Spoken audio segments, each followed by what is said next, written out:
What's up, everybody? Quick note before I start this video.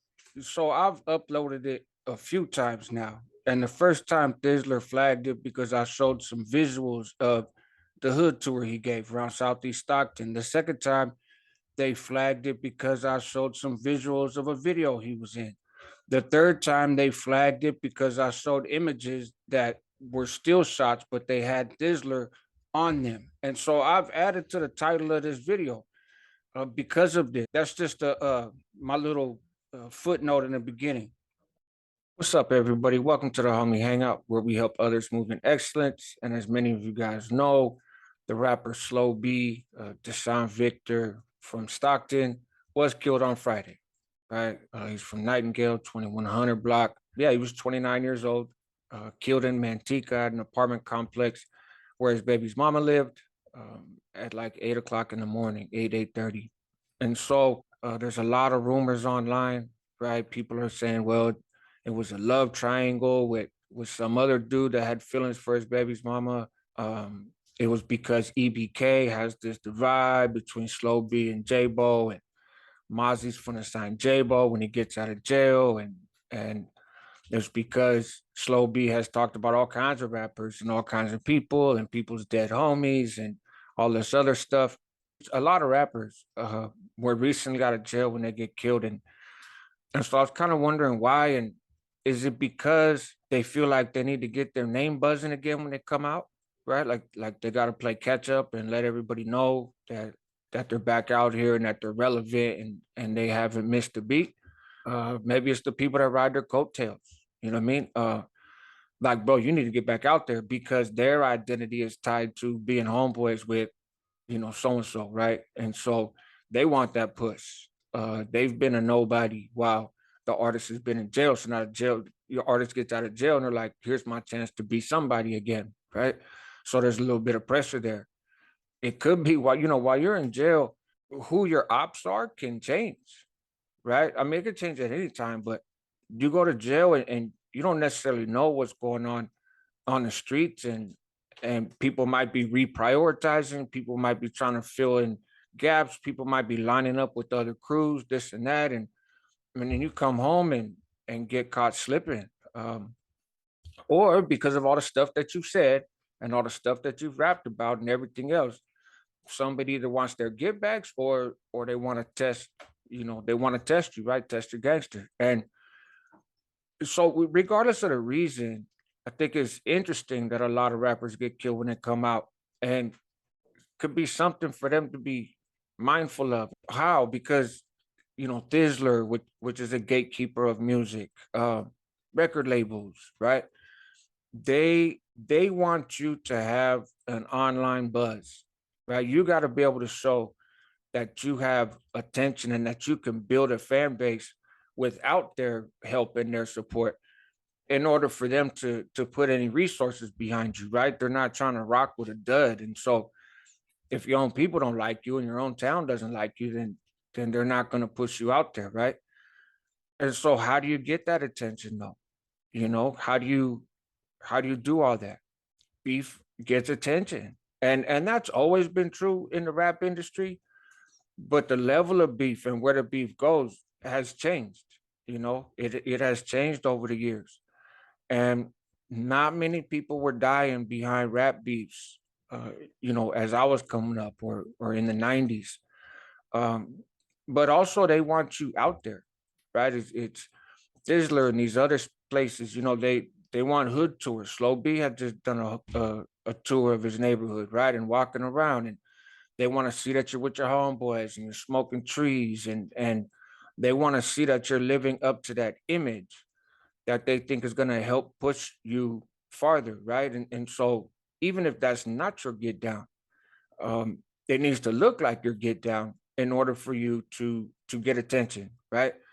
And you start looking apart and you start talking apart, and all of a sudden now you wind up in a situation that is outside your element. And I'm not talking specifically about Slo Be here, right? At all. I'm just speaking in general for a lot of these artists. And it used to be that like record labels would develop artists, right? The music gatekeepers would develop artists. And and they would kind of develop you into a way that they thought was going to, increase your sales and develop a fan base, right? But how are they developing these artists now?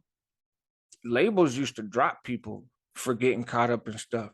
There was a time where getting caught with a pistol and some dope meant that you lost your distribution. Now it's better chances of getting your distribution, if you get caught and you do some time, if you get accused of things, right? Um, and that's wrong. That's wrong in my opinion.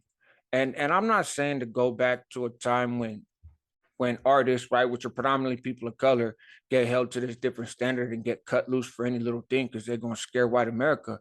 I don't think, we go back to those days. But artists that want to make it are going to perform in a way that gets them the support they need to make it. It's a smart business move. It's a natural business move. Everybody in business does that, right? Anybody who wants to climb the ladder at their job, even if it's like a retail job or a restaurant job, no matter where you are, um, do you want to do what you can to perform in a way that's going to get you promoted, right? That's going to get people to notice you and notice that they could make more money if they rise you up the ladder. And so it's not some crazy thing that these rappers are doing, right? It's not rappers are crazy.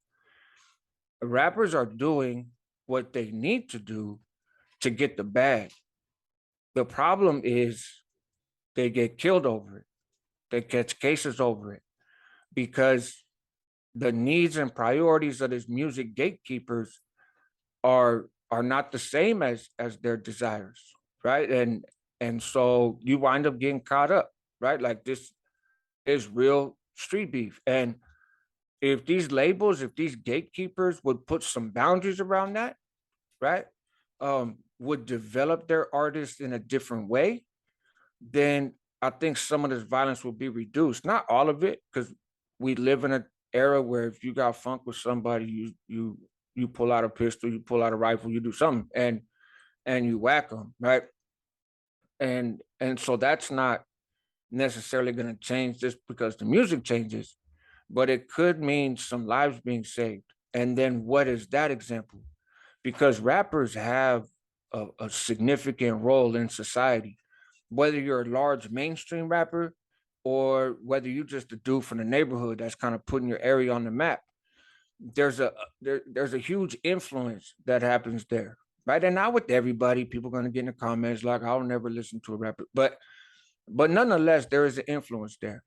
And if you see some rappers make it out your city and get the bag without having beef, right? Without glorifying that stuff, without dissing people's dead homies, which is one of the most disgusting trends that I've been hearing over the last few years.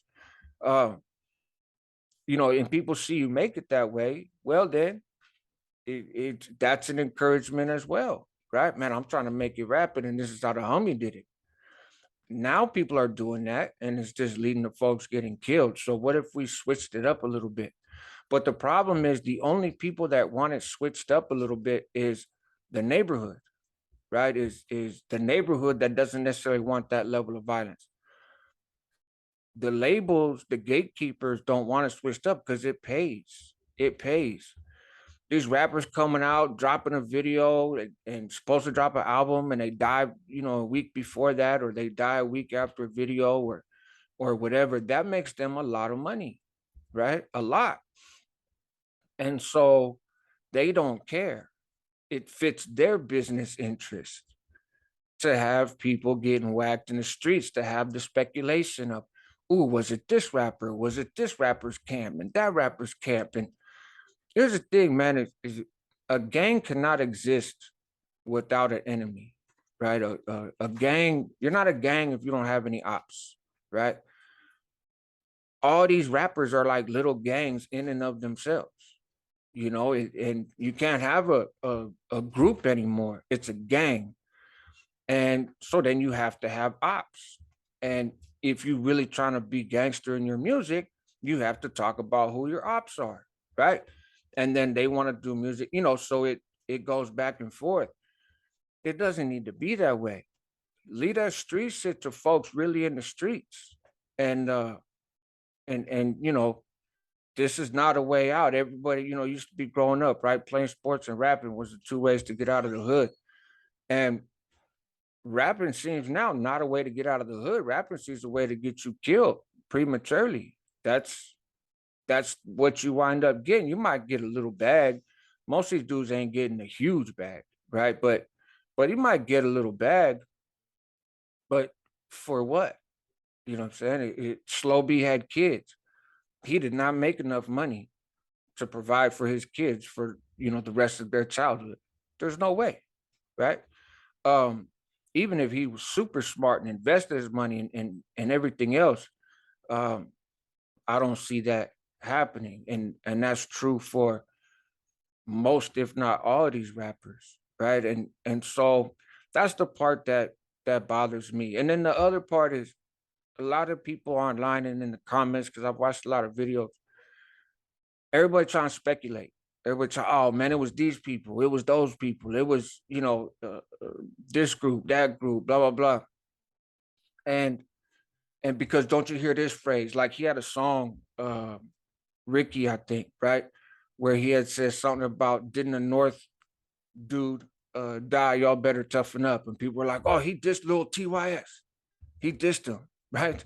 Um, but he's from Stockton, and he had beef with people from North Stockton. Pretty obvious that he's talking about North Stockton, not North Sacramento. Like that's not even his get down, right? That's not even within his circle, within his lifestyle. So but people hear that and they want to run with it. And then what happens is you got people in the streets that take that information and act on it. You know, um, you see the same thing on YouTube to a lesser degree, like even within this genre, right? Somebody will send somebody a little clip. Oh, look what they said about you in this 10 seconds. And all of a sudden they make a judgment based on that little clip and could wind up overreacting or reacting uh, in an inappropriate way, right? In the streets, it leads to murder, it leads to shootings, it leads to people catching cases, it leads to more beefs, right? And to more rappers talking shit. Like there's rappers now that are kind of dissing Slo Be and talking about how glad they are that he's gone. And that's fine. You got issues, right? But they're clout chasing off of his death, you know. Not all of them had something to do with his death, if any of them. I wouldn't be surprised if it was none of them. But now they're clout chasing off of that. Well, how Slo Be's folks gonna react, right? And so then this back and forth continues and continues. We saw some of that back and forth after little TYS was killed, and who even knows if if folks were aiming in the right direction when they were doing that back and forth, right? So this needs to stop, but it's not going to stop by videos like this. It's not going to stop with RIP tributes. It's going to stop when you can come from the neighborhood, have some real bars, and get exposure doing that without fueling real street beefs and whatnot, right? When you can get exposure doing that, when you can get a bag doing that, then you're gonna see this stop. But until then, the more it happens, the more it's going to happen. Each one leads to the next one, right? And so that's the tragedy. But that comes sort of from the fans, right? Like people could choose to not listen to that, but then basically you got nothing to listen to, right? But it comes more from the labels and the gatekeepers.